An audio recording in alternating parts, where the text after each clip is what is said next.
হঠাৎ করে মনে হলো যে আমরা একটু পরোটা খেয়ে আসি। তো আমরা গেছিলাম মজমপুর গেটে। তো আমরা যে হোটেলে গেছিলাম ভাই, বিশ্বাস করেন, মানে এই যে বিশ্বাস নামটা নিলাম, এই বিশ্বাসের মনে করেন যে মর্যাদা হারাই গেছে। এই যে মেসিয়ার, যে লাল গেঞ্জি পরা চলে গেল, উনি একটা প্লেটের মধ্যে পরোটা দিয়ে সোজা হেঁটে চলে গেল। বাকি আমরা নিজেরাই সার্ভ করে নিলাম এবং খাবারটা নিলাম, নেওয়ার পরে এখন রাত বাজে প্রায় 2টা। আমরা আছি বর্তমানে মজমপুর গেটে। তো হঠাৎ করে আমাদের মনে হলো যে আমরা একটু পরোটা খাই। তো বাসাতে যেহেতু খাওয়া দাওয়া করে বের হয়েছি, তো হঠাৎ করে যেহেতু মনে হলো যে একটু পরোটা খাই, তো আমি, সাব্বির, তন্ময় এবং আজিম, আমরা সবাই আসলাম 4জন মিলে। আমরা বিশ্বাস হোটেলে গেছিলাম।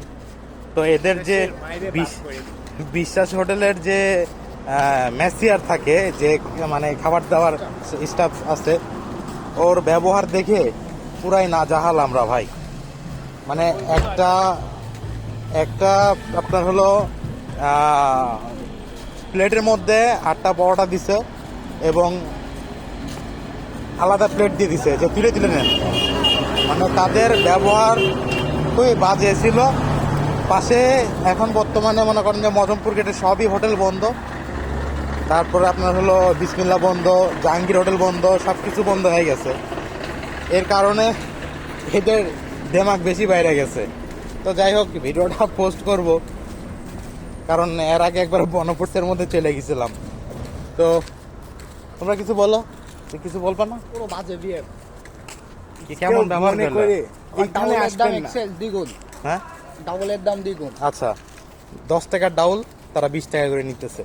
তাদের সেলফ মানে ভালো না, খুবই খারাপ একটা অবস্থা। মানে আমরা কোনো বাজে বিয়ে।